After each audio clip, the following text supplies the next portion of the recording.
এতিয়া আহিছোঁ, এতিয়া নতুন ফিল্ড নতুন জেগা আহিছোঁ। এতিয়া আমি এইডোখৰত আমি এতিয়া খনন কাৰ্য ষ্টাৰ্ট কৰিব লাগিব। গতিকে এতিয়ালৈ এইবোৰ কাম কৰিবলৈ আমাৰ ষ্টাৰ্ট কাম জেগা মোৰ হেৰি হোৱাই নাই, ৰেডি হোৱাই নাই আৰু প্লাষ্টাৰ কাম চিমেণ্টিঙৰ কাম চলি আছে, এইফালে ঢালাই কাম চলি আছে। সেইখিনি শেষ হোৱাৰ পিছতে আমাৰ কাম ষ্টাৰ্ট হ'ব।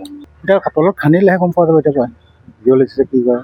আৰু যিটো প্ৰজেক্ট দেখিছোঁ আপোনালোকে গোটেইখিনি কাভাৰেজ কৰিছে আছে, সেইটো তলত গ'লেহে গম, আমি এতিয়া গম এতিয়া ক'ব নোৱাৰিম এতিয়া কি ওলাব কি নোলাব। পিছত খান্দি শেষ হোৱাৰ পিছতে গম পোৱা যাব। সেইটো চোৱা পাতিত আকৌ বেলেগ আহিব। কিমান টিম আছে আপোনালোকৰ ইয়াত? টিম মানে আমি এতিয়া 5জন মানে আছে, আহিবলৈ বাকী আছে। আমাৰ এতিয়া অকল কেইদিনমানৰ কাৰণে এইবোৰ আনলোড কৰিবৰ কাৰণে পঠিয়াইছে। আমাৰ টাইম লাগিব। এইটো য'তে কৰিলে ধৰক এইটো বেৰিকেডটো এইটো দিবই লাগিব আমাৰ, নহ'লে গৰু ম'হ এইবোৰ কিবা কিবি সোমাই আমাৰ কেমিকেল চেমিকেল খাই দিলে মানে দিগদাৰ হয়। বাহিৰা মানুহ য'ত মানুহ সোমাই দিব পাৰে, সেইকাৰণে বেৰিকেডটো দিবলগীয়া হয়। কেতিয়া মানে এতিয়া বৰ্তমান আমাৰ প্ৰায় ডেৰ মাহৰ পৰা ইয়াত ধৰক এওঁলোকৰ ষ্টাফ আহিছে, কণ্ট্ৰেক্টৰ আহিছে, কণ্ট্ৰেক্টৰৰ কাম চলি আছে ইয়াত।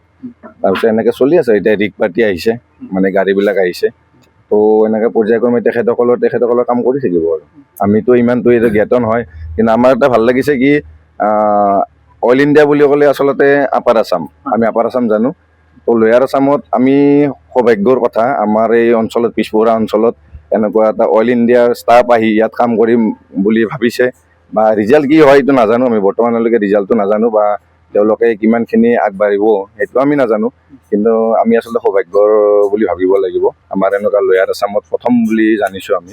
মাটি বৰ্তমান অইল ইণ্ডিয়াই লোৱা মাটি প্ৰায় 35 বিঘা লৈছে। 35 বিঘা মাটিত তেখেতসকলে খাদান কৰিব। ইয়াত বাকী ধৰক আৰু আমাৰ ৰাস্তাৰ কিছু আছে মাটি, ৰাস্তাখিনিতো ৰাস্তা বনাইছে, সৰু ৰাস্তা আছিলে ডাঙৰ কৰিছে তেওঁলোকে, এনেকুৱা।